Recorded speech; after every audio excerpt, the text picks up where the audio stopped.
Mystic Paranormal now offers tarot card readings. To book a reading, please scroll down to Tarot Card Readings on the main page and select who you would like to read you. Readings are either done in person or over the phone in video chat. Have a photograph that you just can't explain or believe it to be paranormal? Click on Contact and send it to us, mysticparanormalpodcast@yahoo.com, by visiting www.mysticparanormal.net. Click on Photos to view both fan-submitted pictures and those captured by the Mystic Paranormal. Do you have a paranormal story and would like to have it read by Shawn Lonkert at the beginning of the show? Email us at mysticparanormalpodcast@yahoo.com. You are listening to the Mystic Paranormal Podcast with your host, Shawn Lonkert. Ghosts, demons, time travel, it's all right here at www.mysticparanormal.net.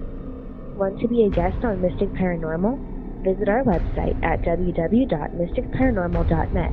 Click on Contact and email Shawn letting him know why you would like to be on the show. Well, good evening, good afternoon, and good morning, wherever you may be. I am Shawn Lonkert, and you're listening to the Mystic Paranormal Podcast.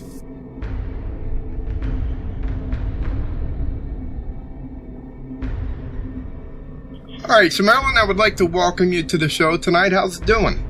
Well, I'm having a good evening, thank you. How's it going? We're in the East Coast. It's actually warmer. It was extremely cold here for like a week straight. Like, we had like -8 wind chill. It's been pretty bad. That's what I heard. Yeah, it's been definitely chilly. Actually, to put it to you, I just actually got out of the hospital from the flu and blockage of my intestines. Imagine that. Oh my, I'm sorry to hear that. Are you okay now? Oh yeah, I'm good to go. If you would have seen me a few days ago, I had an EG tube going down my nose, down into my throat. I couldn't talk at all, and that's why we had to actually postpone a show earlier because of that. Oh, well, I hope you're going to be on your feet here shortly. I'm good to go. I'm definitely good to go. So I'll tell you what, everybody's out there wanting to hear about you. So why don't you tell us a little bit about yourself? I know we're going to be talking about angels. So without giving too much detail away about angels, go ahead and just, tell the audience who you are. Who is Marilyn? Well, Marilyn was born in Seattle, Washington. And I've always lived in the Pacific Northwest. Went to school locally, and went to college to become a teacher. I have 7 years of college, taught public school until I retired. And then, because of my situation, I had to get a divorce. I had to get out of domestic violence. And so all of a sudden, because of those circumstances, angels actually before I got my divorce, angels started appearing to me. Because the first time I went off the cliff at the Grand Canyon. And, oh my God. Yeah, I've been off cliff several times, and angels have rescued me. I've almost died 12 times, and I'm still alive, and I'm still kicking. That is amazing. We're going to get into that Grand Canyon thing. I actually jotted that down. That's pretty interesting. But a lot of guys and girls out there want to know what an angel is. Is it a good spirit, like somebody that died, just doing goodwill? Or is it like a direct entity from God or something like that? What is an angel? Well, I'm going to give you the spiritual interpretation because this is how I've gradually grown into understanding what we're all about. We're energy fields. We all are part of the same spiritual unity of spirit, and parts of that energy is each one of us. So we have higher consciousness with that spirit. Some people call it a higher consciousness. It was the consciousness described in the Bible as the Christ consciousness. And those energies are with us all the time when we come to planet Earth. We always have that energy of God around us and with us. We just kind of have blinders on and earplugs on, and we don't see it and recognize it for what it is. So angels are energy, and if that energy gets dense, more materialistic, then you can actually see them. But generally, they're invisible, and I communicate with them through just a conscious connection, like talking within myself or hearing a silent voice talk to me.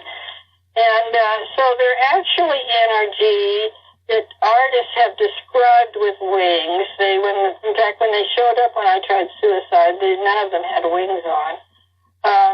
So it's an energy from God, or the energy of love in the universe, that supports us when we come to the planet, so we can get through all the challenges that we have to move through in our lives.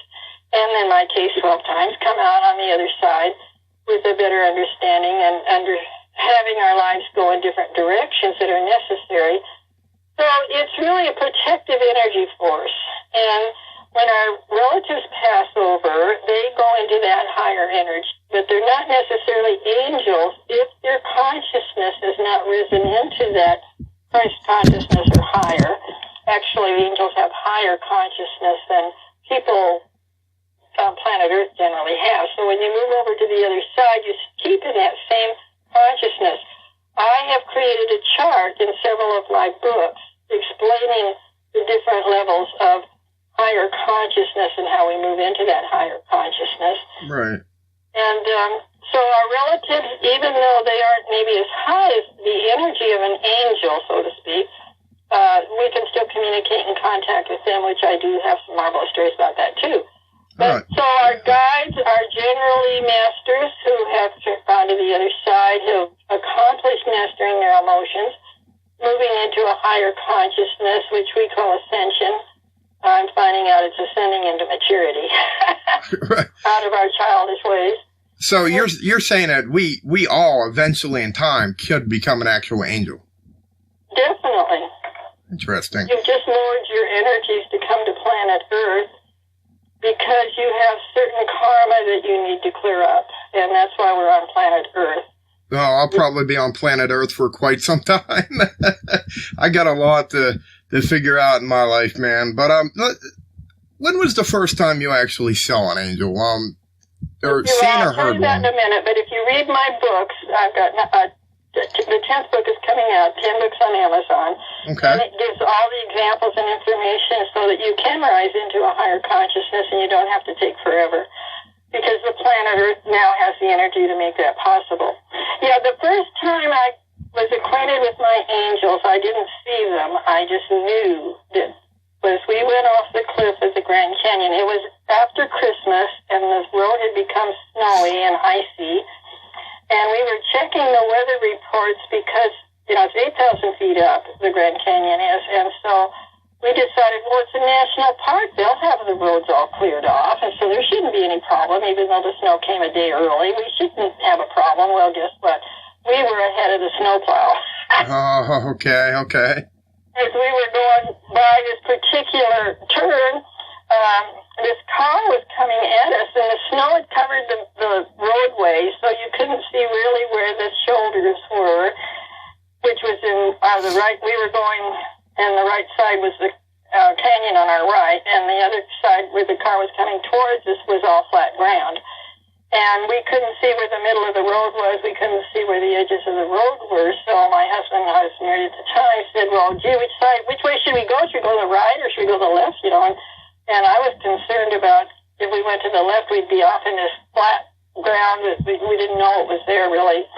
So I figured there was a shoulder. I said, well, why don't you go to the right? Well, as he was turning to the right and his car is coming towards us, and as he applied the brakes to turn, we slid upside down at the edge of the canyon rim and started to proceed downward about 40 feet upside down. And all of a sudden, I felt hands grip the car. We were in a station wagon. Okay. Our kids were in the back of the station wagon with pillows and blankets because it was so cold, and that was before people had laws for seatbelts. So they were in the back, cushioned all up with their blankets, and we were in seatbelts, however, thank God. And so all these hands gripped the car and turned us slower than slow motion, upside down, and we were hanging from our seatbelts upside down in this car. Oh, my God. And lowered us very safely onto the snowy spot, the piece of land that jutted out from the edge of the cliff. Now, that's an amazing thing, because when you look down, you don't see those kind of things. But landed on was this area of land that jutted out like a peninsula, upside down, and of course the top of the car smashed in, and my husband got really panicky because in the movies you see cars blow up when they go off cliffs upside down. Yeah. So he got us all out of the car. That was a little tricky trying to get out of the seatbelt from upside down. But anyway, we got out, and it just happened that behind us was the snowplow, and he saw the whole thing, and he radioed for help. So my husband sent me for help, so I thumbed a ride to his visitor station as the help was coming towards the accident. So I had to turn around and get back. And the ranger came to investigate, and he's scratching his head, and he said, "We've never had an accident like this where everybody came out without a scratch." Wow. That's crazy. And there's multiple witnesses to that. I mean, did other people describe experiencing the same thing that you did? Well, I've never had, my angel experiences, I think, have been fairly unique. I've had, so many at this point, but I've never heard other people share the same ones I've shared. Right. I went off a cliff between Banff and Jasper in Canada, going between their two national parks. And at that particular trip, my husband passed out at the wheel as he was driving. It was daytime, but he just kind of collapsed over the wheel, and the wheel started going off the edge of the cliff. And so the front end of the car was over the nothing, and the back end of the car was still on the road. Oh, but down at the Grand Canyon, I was there about 25 years later, and by the way, they moved the road so that our accident couldn't happen again. Oh, okay. The road was positioned so this wouldn't be a problem again. Anyway, so between Banff and Jasper, all of a sudden, I saw this angel holding up the front end of the car. And she was bringing it around to the shoulder. And another angel took my hand and put it on the steering wheel so I could turn the wheel so the wheels would be facing inwards towards the road. When they got the car on the road, we'd have the wheels go in the right direction. Right. We were put back on the road, and he came to, and off we went. And in those days, I really wasn't into the spiritual place I am today, but they definitely have been in my life. I know I also do internationally licensed to do past life regressions. I'm a member of the International Board of Regression Therapy. And I know today that through having these experiences and whatever, how they work better and how they are in our lives. And I've just kept having more experiences, but I have a better understanding of what's going on. They've saved my life, actually, so many times at this point. And but as I was teaching, I would taught in the junior colleges, and one day I was heading to get the before printers were popular and whatever, I needed to have the hand material for the class printed to be ready for class the next night. And so I'm headed over for the college with my work to be printed. And I looked down on the freeway. I was on an overpass, and all the traffic on the interstate was absolutely terrible that night. I thought, I'm just going to take the back, worry about the freeway. So in taking a looking gauntly at the interstate, I went into another car, caused an accident, of course. And but this angel came out and stopped me from totaling my car. Wow. So I got out of the car, took care of the insurance exchange, and offered to pay for the damages, etc. And the next day I'm meditating, and I said, okay, what's going on here? Why did I have to have that accident? And it was part of my karma, I found out. And my angel, Jennifer, said, I know who they are today, but for a long time I didn't. She said, well, you needed the accident to finish your karma and take care of the action necessary to take responsibility for the accident and get it all situated. So it was, everything was the way it needed to be.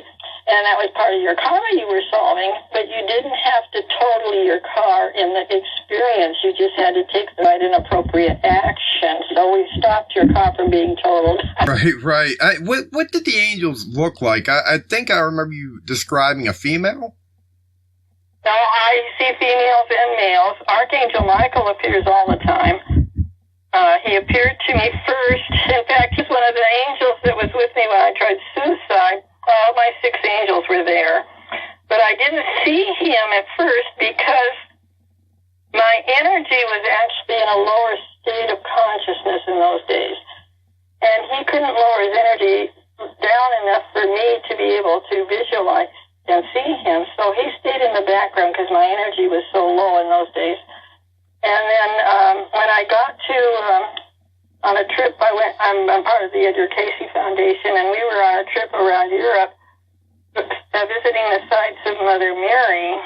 And we were we were in San Sebastian, Spain, at a Catholic church, and we were supposed to go to a different site, but because of the weather, the road was washed out. So we were just checking the town out that was where we were staying, and I went to this church, and I went in to meditate, and so I all of a sudden started crying. Okay. And the lady sitting next to me, because we were doing the trip together, she says, "What's going on? What's going on?" And I said, "I'll tell you later." And this heavy, high energy showed up next to me. And it was very large and very profound.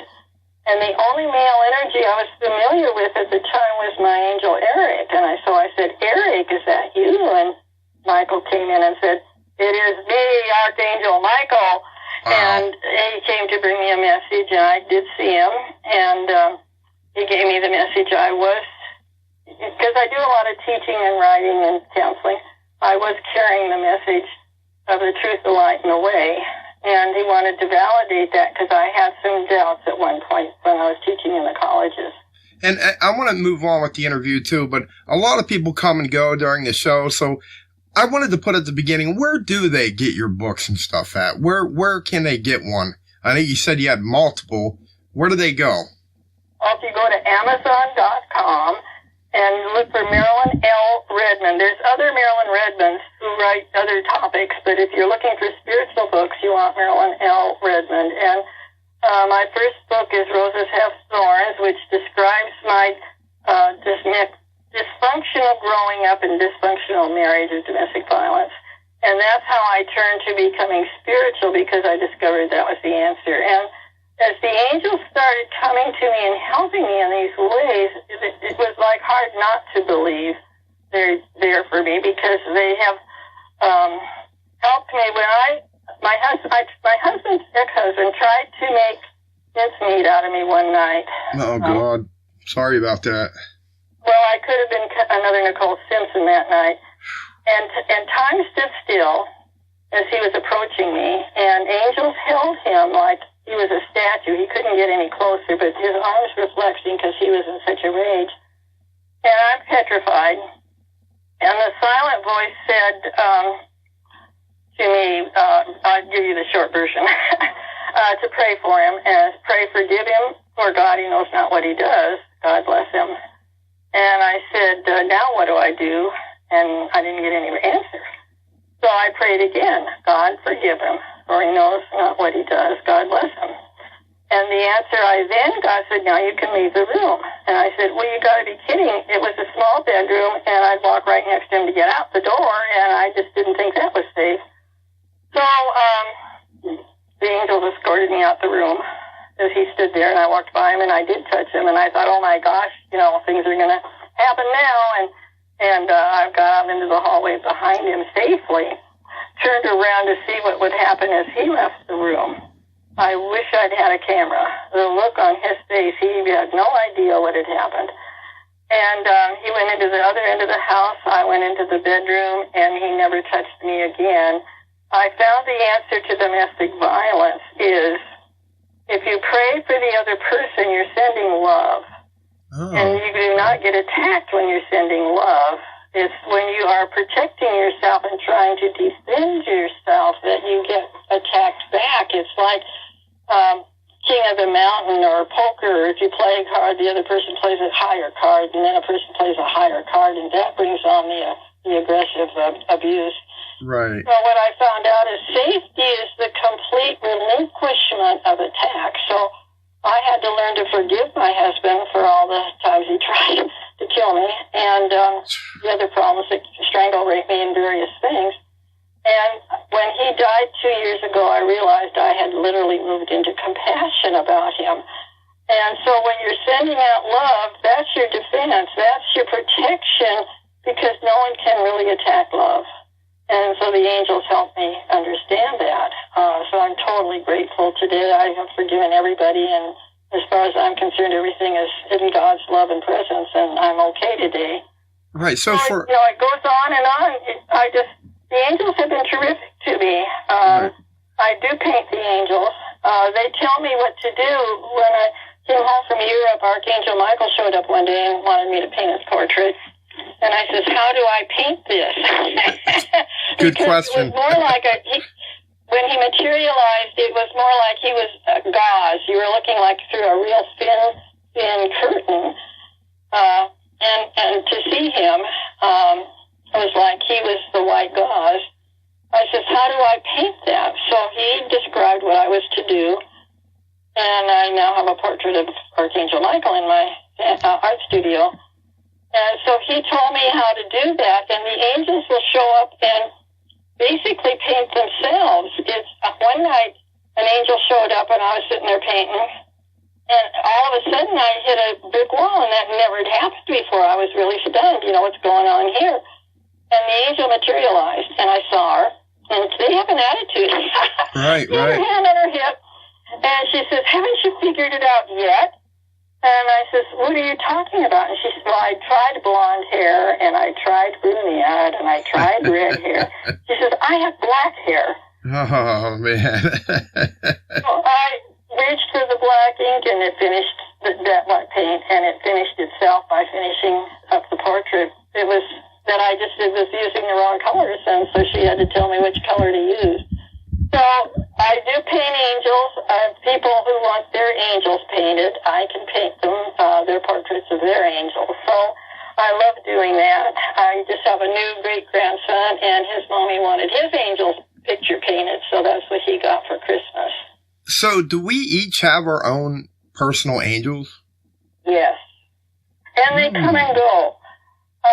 If you're like in a new job and learning new skills and talents, the right angels show up to tell you what you need to do to learn those skills and talents. And so, or if you're a musician, they'll show up and help you with whatever music you're working on or techniques or whatever.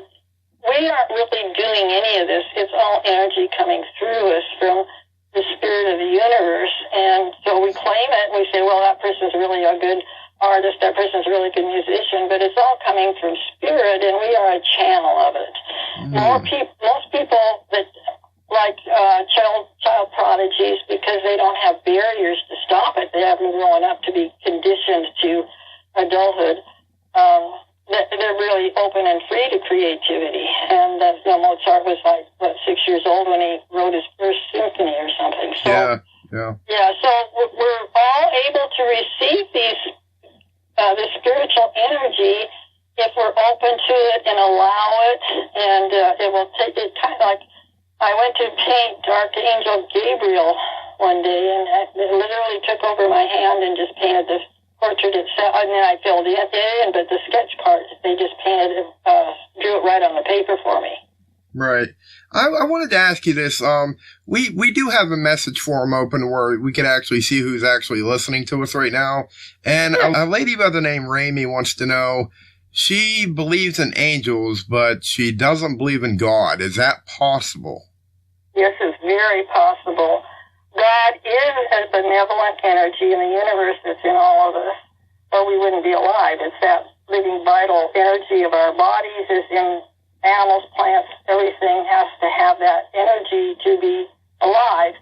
And we label it as human beings. Those energies are labeled. So one of the labels for God is God, Allah. The different religions have different titles for their gods. It's all the same energy, and you can call it what you want. I can believe that, yes. The love of the universe. I definitely respect that, for sure. I wanted to tell you this. You mentioned to my producers something about flying to New York? Something happened? Oh, that was a cute story. I had received an award as a poet. My first book is poetry, and I have poetry in all my books.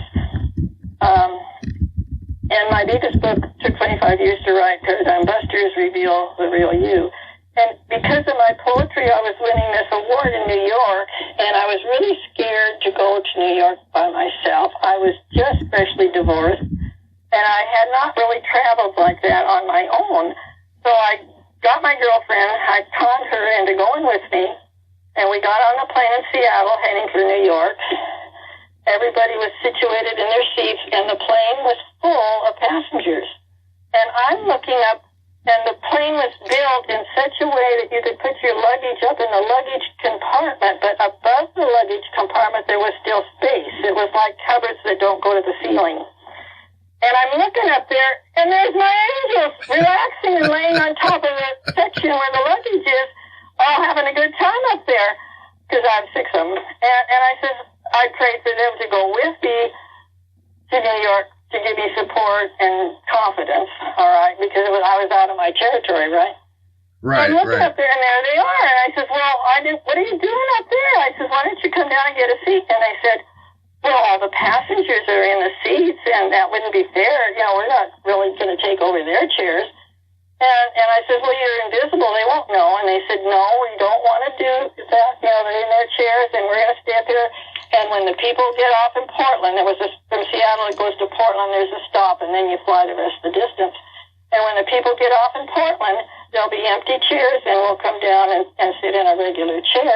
And when I was going in the hotel for the convention that was giving me the award, all of a sudden it felt like I just totally started to fall to pieces. I mean, literally, it was like I was crumbling in my body. And all of a sudden my angels showed up in the elevator. I had this crumbling feeling. And they were putting me back together emotionally so I could continue with the convention and getting my award. So, you know, they're so practical and so helpful, and I don't know what I'd do without them.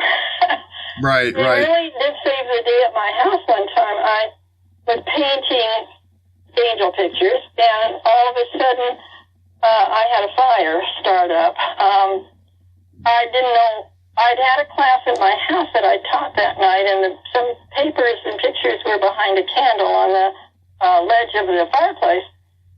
And I looked and checked it out, and everything seemed kosher. I thought, well, before I go to bed, I'll blow out the candles.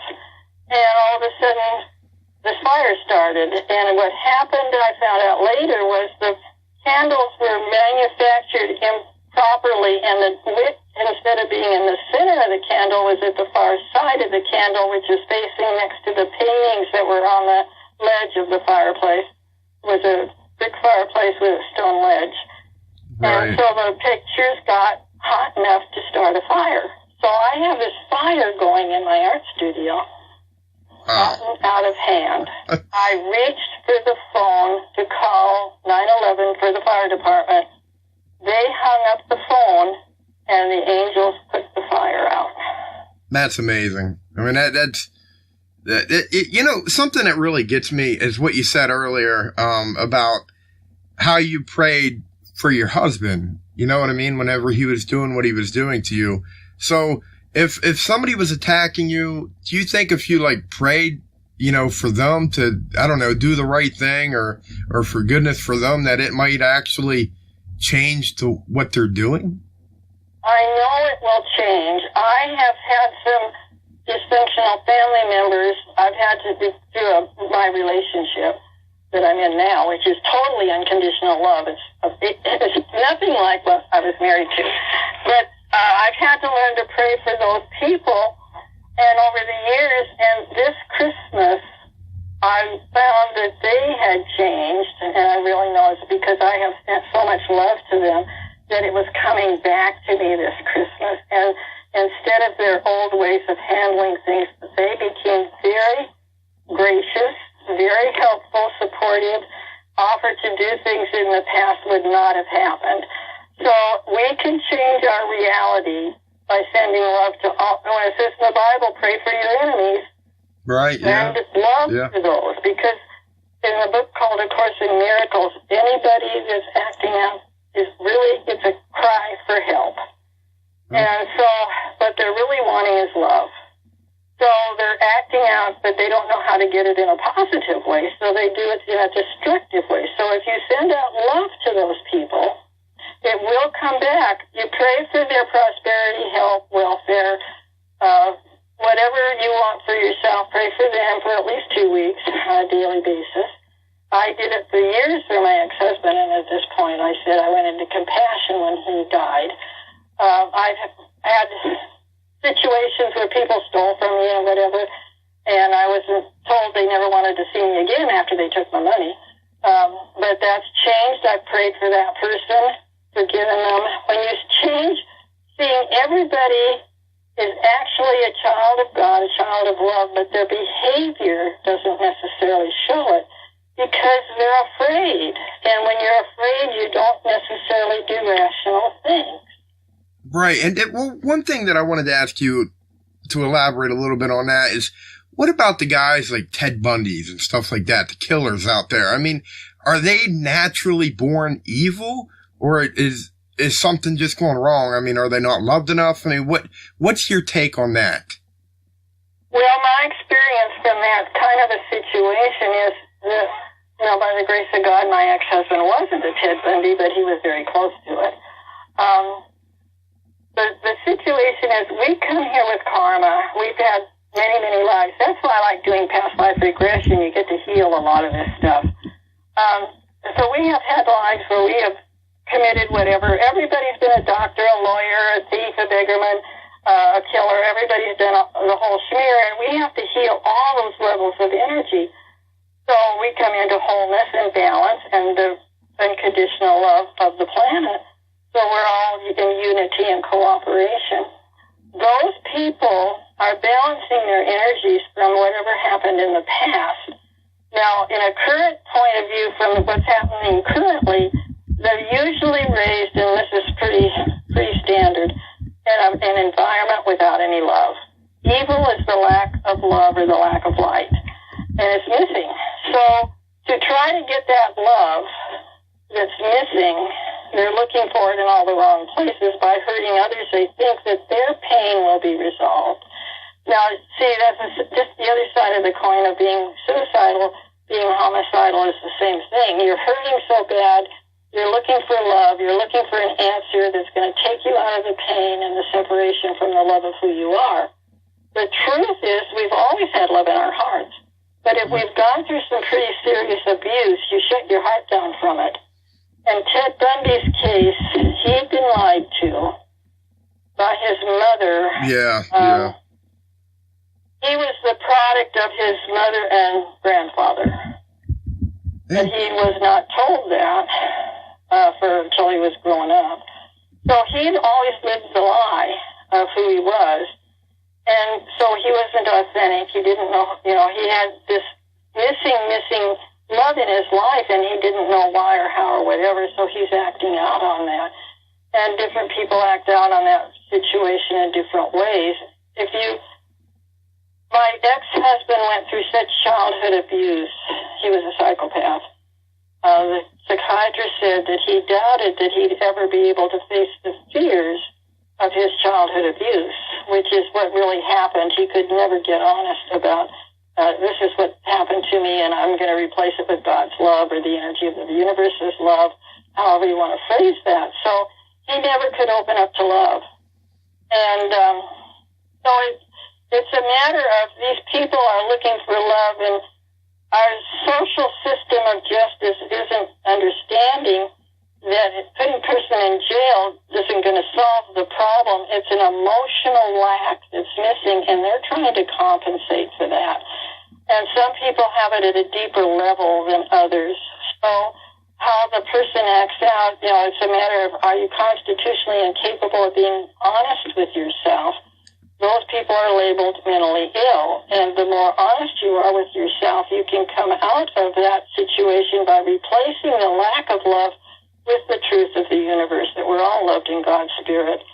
So, but a person that can't open up and do that, of course, is put in jail. and lots of punishment and whatever, which just reinforces the problem, not doesn't make it better. Right, right. There's going to have to be some changes in our justice system. Now, Ramey's asking again in the chat room, can angels come in different forms, like such as animals and stuff? Or are they always humanoid? Oh, that's a wonderful question. Yes, they do. Animals are pure love. There's no ego. I agree with you. I agree with you. Taking God out, coming from our brain, self-will run riot, trying to have our will, our selfishness to make us okay. Animals don't get into that kind of a game. So they're just pure love. And angels can actually take form in other people. I'm not trying to brag, but the other day I was called somebody's angel. I also know that angels can materialize on Earth. I had an experience driving to be with my twin grandsons. I live in Washington State, and they were in Boise, Idaho, over vacation for Thanksgiving. And I ended up with a flat tire on my trip. I'd been over the mountains and put chains on, and the chains had punctured the tire. And by the time I got close to Pendleton, Oregon, my tire was flat. And I was all alone in a car. There's nothing. Pendleton is flat and nothing. Okay, so there was no place to go to a store for help or a phone. And this was before cell phones. No phone service. There I am stranded on this road, highway I-5, with flat tire. What am I gonna do? And this little truck showed up, a little compact truck, and this old man, I'd say he's like 75, pulled up, and of course you're supposed to be afraid of strangers, but all of a sudden, I went into this total peace. And this little old man said, do you need help? And I said, well, yeah, I have a flat tire, and I need to get the tire changed. And he says, well, I'm on my way to work. He had a part-time job, he explained. And he says, but I could take you to the tire store in Pendleton, and they'll come out and get your tire and fix it for you, and then you can get on your way. He says, will that work for you? And I said, well, yes, so the store, Les Schwab, they came out and changed the tire, fixed it for me, and got me on my way across the next mountains I had to go over to get to Boise before it got dark. And when I went to turn around to thank him for getting me to the tire store, he wasn't there. Oh, go figure. Ain't that weird? Yeah, so they can materialize. My boyfriend's father in spirit has materialized to him as an Indian, as a worker in a park, and various. He materialized the last time his car was going. He hadn't pulled the emergency brake, and his car was rolling. It was going to create an accident in a parking lot at Costco. And so these three men ran after the car and pulled the emergency brake, and Mac went over to thank them. And they looked like they were from a Mediterranean climate. And, I'm a psychic and medium. And so I asked Mac a few questions, and I said, that was your dad again in spirit helping you. So you when you say you're a psychic and medium, you can actually talk about the dead. You could talk to the dead, too. I have some fascinating stories about that, yes.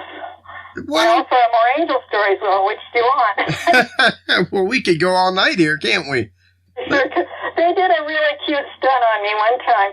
My angels was with me, and I used to be a real big reader of the National Enquirer, and then I decided that was a stupid magazine. I wasn't going to read it anymore, so I quit my subscription, and I would go by the grocery checkout counter, and I would pick it up because I didn't read it anymore. I just decided it was a waste of time.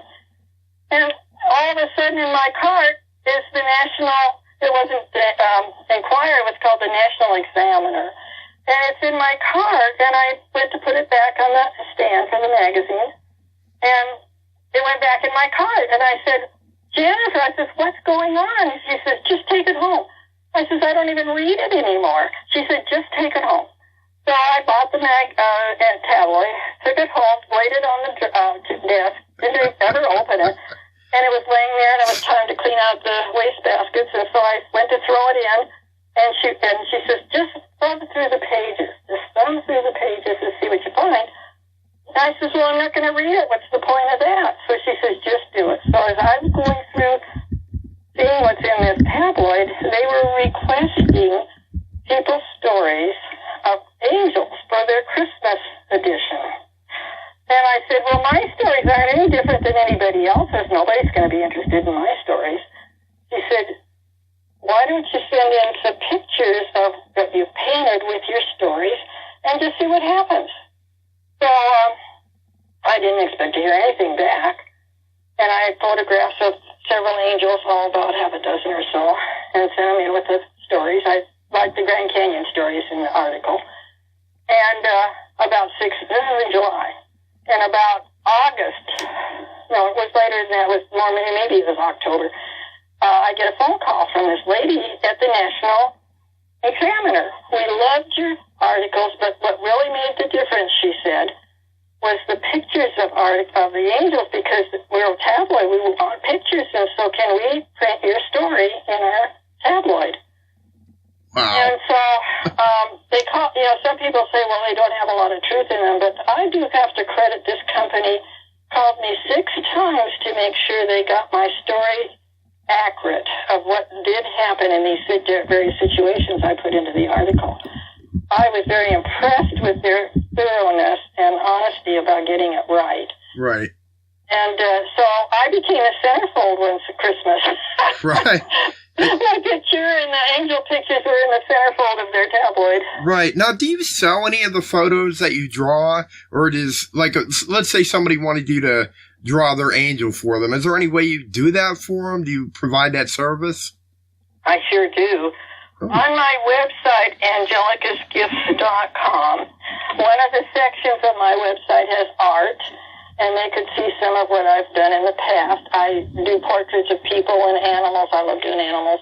And, of course, angels. And if they wanted to contact me, Marilyn at angelicusgifts.com, and send me an attached photo, then I can, from that photo, you send a picture of yourself, and then the angel that goes with you will appear to me, and from then I can then, of course, paint the portrait, and we can describe the cost involved. But, yeah, if you want to send me a picture of yourself and get in contact with me, you can Google me, you can go to my website, Angelicus Gifts, or Marilyn, Marilyn at Angelicus Gifts, and I'd be glad to paint your portrait. That's nice. That's real good. I'll tell you what, I might be hitting you up on that one. I painted a male angel. This is when my spiritual mentor for becoming a medium was still alive. And I took this picture up to him one night, and I said, I had him look at it, and he gave me this look on my face, and he says, that's the angel of Elvis Presley. He says, I've talked with him. Wow.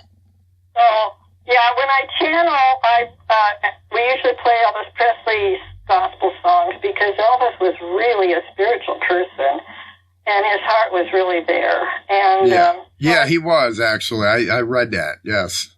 Yeah, so, in fact, he's going to come back again, and this time he's not going to get sidelined, he said, with the commercial songs. He wants to stay with the gospel. Nice. Interesting. Yeah, I forgot. That's how it started out for him, wasn't it? He first went there and did gospel. And that's how when he grew up, he was in churches that did that, sang gospel.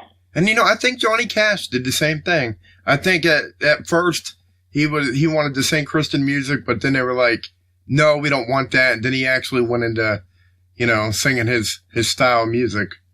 It's definitely interesting. So, angels are all around us. Like right now, an angel could be sitting here watching this interview. They could be in your room. They could be in my room. They're everywhere. Exactly. All we have to do is open our eyes to become aware and see the invisible. The invisible is what's real. And we're on a planet that has kind of given us blinders and earplugs to the invisible, and that's why we're here, is to release those barriers we have built for the spiritual world to finally come alive in our lives. And that's really what's going on, is that we're moving out of the fear, which is the lack of love, and hopefully opening our hearts into the love, which is the reality. Interesting. You know, one thing I always, it's always got to me is like you think about, we see all these planets out there like Mars and we got a rover on there and, you don't see anything. It just looks like this vacant planet, lifeless. Now, do you think like maybe in another realm angels are there or some kind of existence of life? Oh, there's lots of planets with life. What's happening in our system is because of the environment on those planets, people live under the crust of the, they're living inside the planet. Okay. And there's people inside the planet on planet Earth. That will be revealed in I don't know how soon, but that's basically, there is people inside of the planet right now on Earth, but you don't see them with a telescope because they're not on top of the planet. They have got their own cities underneath. I've heard that. I've heard stories about that, actually. Yes, I have read about that. That's fascinating to me.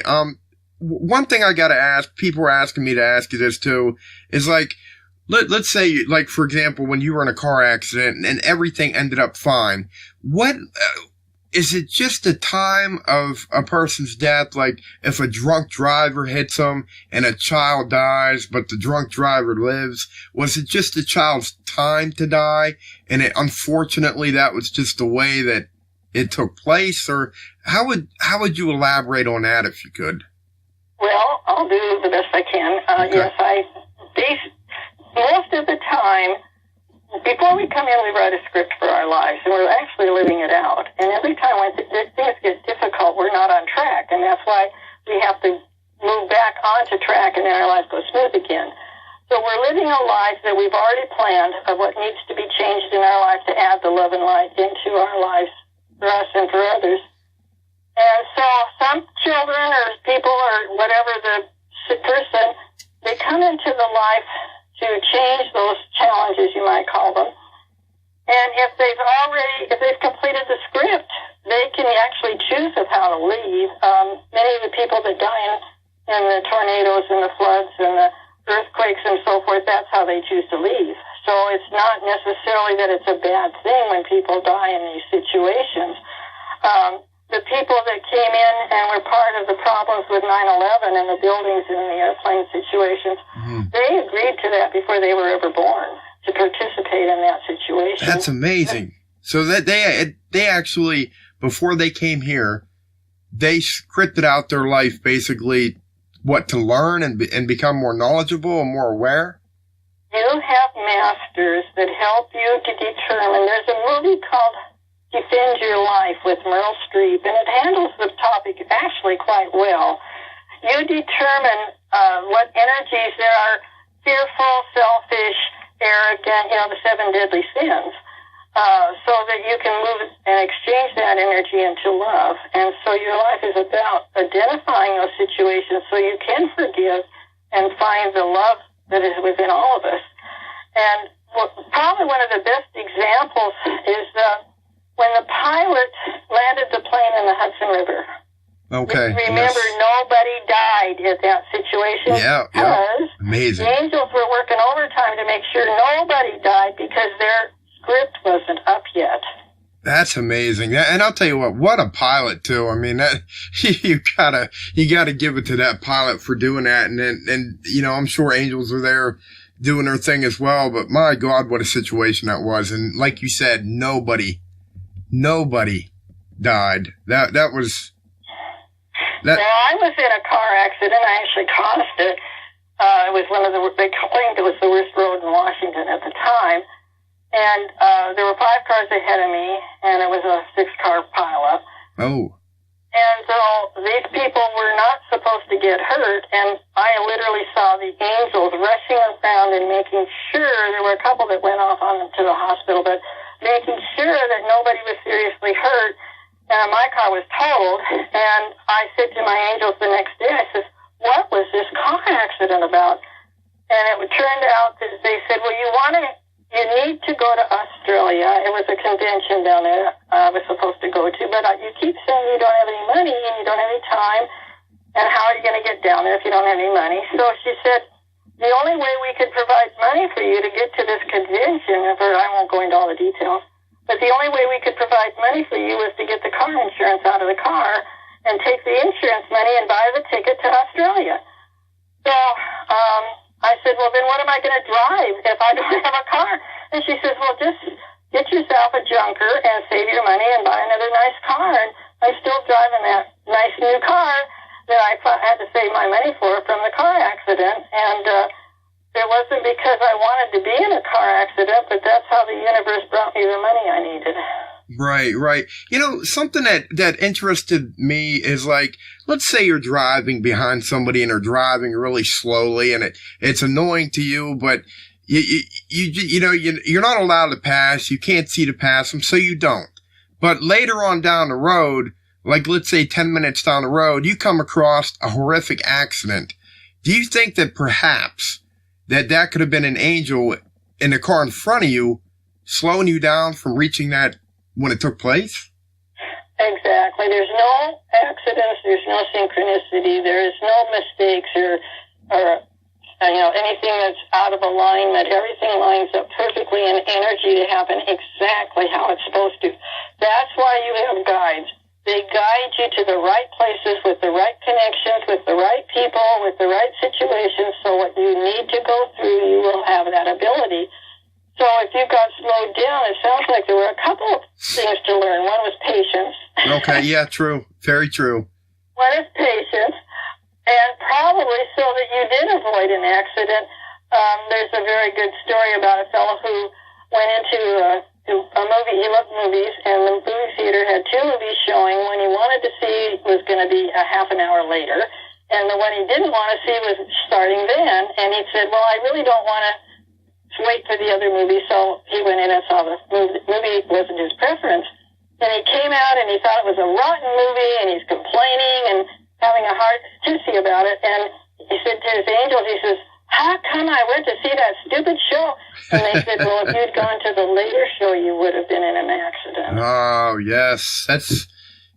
Things like that have happened to me all the time throughout life. Like there was one time where I had actually lived in New Hampshire, and I was with my mother at the time, and there was a swing, like a rope swing, and it had like a knot where you could wrap your legs around on it and swing out. But when he swung out, it was really high. And I swung out one time, and then I came back, and I was about to do it again. And before I did it, I swear to you, I heard something in my mind say, don't do it. And I stopped with my feet to where I already had momentum to where I was going to go out. And I stopped with my feet, and the swing broke. And I was... Oh, my goodness. Well, they were protecting you. Yeah, I was like, I don't know how to explain that. I mean, that's one thing that I can never explain. I'm like, there had to have been an angel there with me, because I don't know how, because if I would have went out there, I would have at least been seriously hurt. I mean, that's just crazy. It's mind-boggling to even think of. And I wanted to go back, Marilyn, real quick. It's a touchy subject, but it's a question that you might be able to, I don't know, maybe you can relieve some people. Babies that are stillborn, is that the actual, the baby itself doing that? Or was there no soul in it, and it was the person having the baby that wanted to have that life experience to learn from that? It's the baby pulling out of the experience of coming into the planet. Our country doesn't always understand some of that kind of thing. Right. It actually could be several different things. One of them is that child agreed to come in and, like, sudden death, crib death. That child agreed to come in and just play that small part because the parents had to learn some kind of grief or go through some kind of a grief situation, and the child okay. was over and left. So there's a various ways, but generally the child we pick our parents. We pick parents that have the right energy of what we need to go through so we can change our energy into love, and it's all set up before we come in. Generationally, actually, where we come in with the same souls over and over. We just play different parts for each other. And so if that particular child says, nope, that's not going to work for me, they can back out. There's a study that happened that about twins who are wanting to come in, and the mother, because of her circumstances,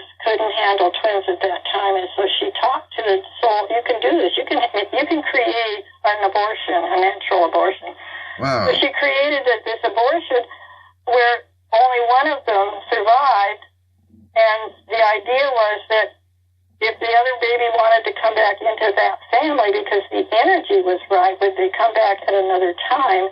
And so the second twin that didn't survive came back 2 years later and was born. That's fascinating. I mean, I'm telling you, Marilyn, you really seem extremely knowledgeable on this topic. I mean, you definitely don't sound like someone that was just pulled off the street asking about angels. You have some concrete behind you. There's definitely something good there. I like that. I really do like that. Thank you. I really wanted to mention one more thing is the angels give me the answers to help heal people's illnesses and relationship problems. Okay. Yeah, let's hear that. Well, I had a client in the chair one time, a counseling client, and I was helping her in regression, and I knew the basics of what to go through, and all of a sudden my mind went blank. This was unusual for me. Right. My mind went blank, and I said, okay, angels, what am I supposed to do next? And I got the answer. I said, oh my gosh, that is totally right. That makes the most sense. Why didn't I think of that? So I've helped, my partner is also a healer, and we've done a lot of healing. We do free healing every Thursday. People that want to come, it's by donation.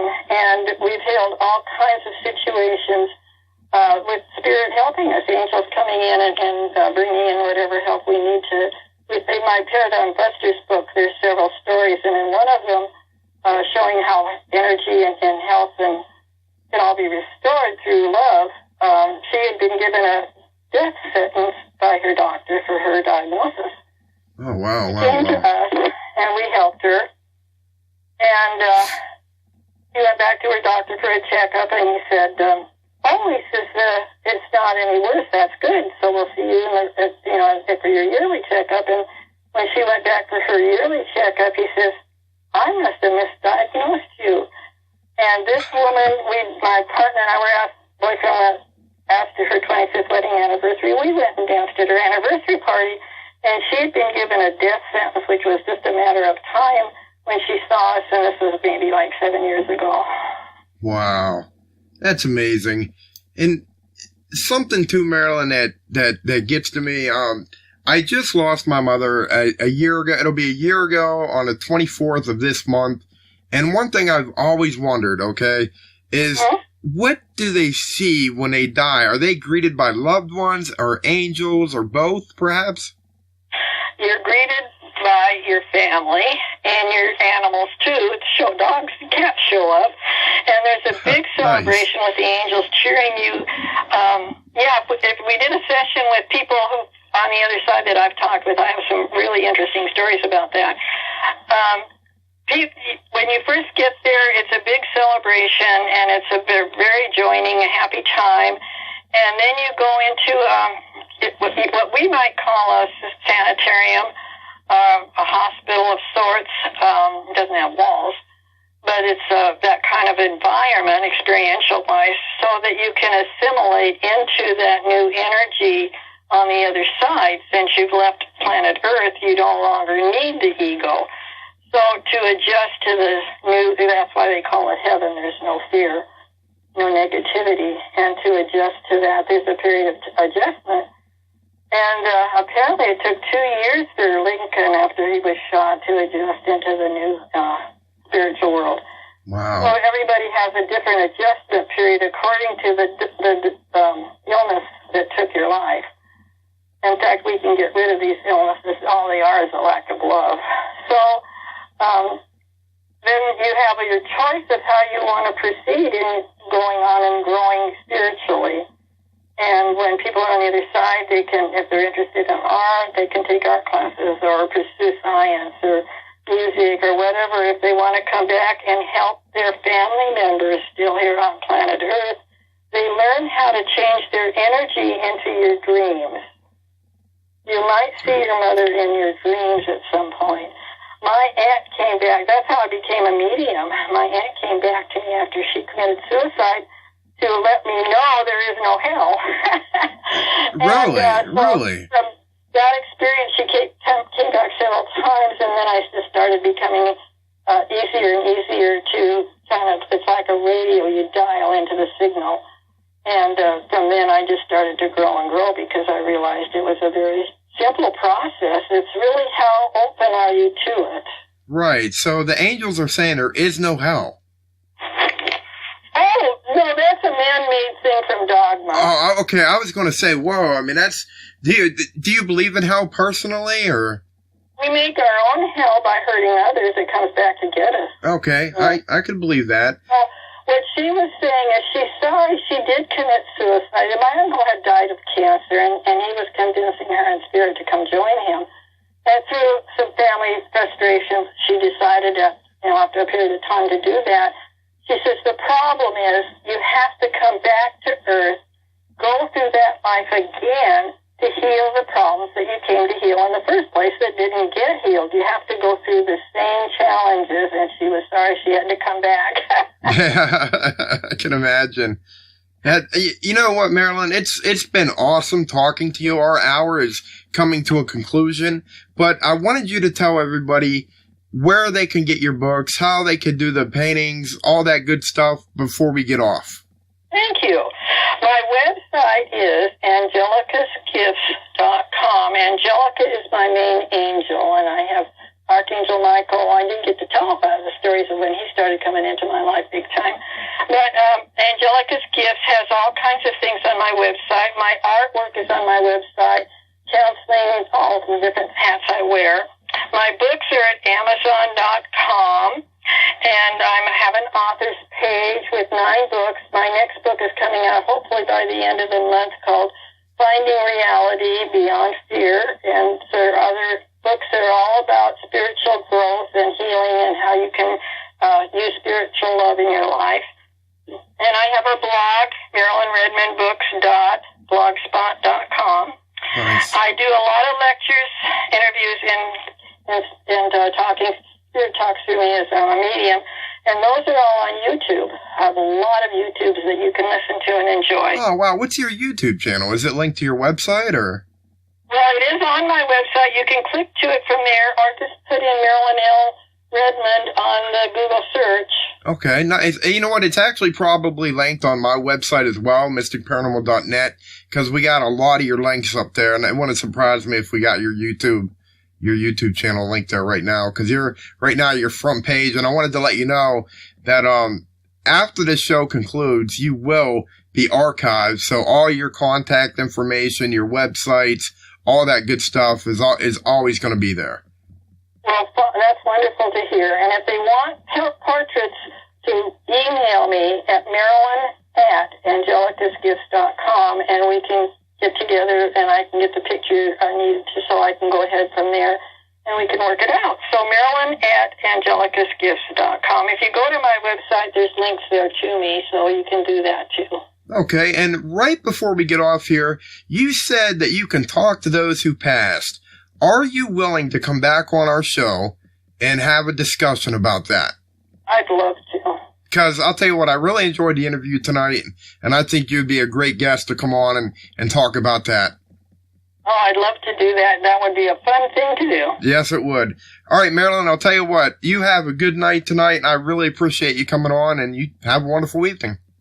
All right, and I just want your listeners to know I'm going to have my own radio talk show coming up. Oh, yes. Where they can call in questions to me. So stay tuned to my website and my blog and whatever, so you'll know what time and so forth to tune in. Right. Well, you know what? Something tells me that's going to be a hit, so I'm looking forward to it. I'll be tuning in. Oh, thank you so much. Yep. All right, Marilyn. Hey, you have a good night tonight. You have a great night, and thank you so much for this opportunity. I had a ball. Me too. All right, you take care now. All right. Bye-bye. Bye-bye. Thank you for listening to the Mystic Paranormal Podcast. Be sure to check out our website at www.mysticparanormal.net. While there, check out our social media links on the front page to dive deeper into our paranormal world. Thank you to all for your continued support from all of us at Mystic Paranormal.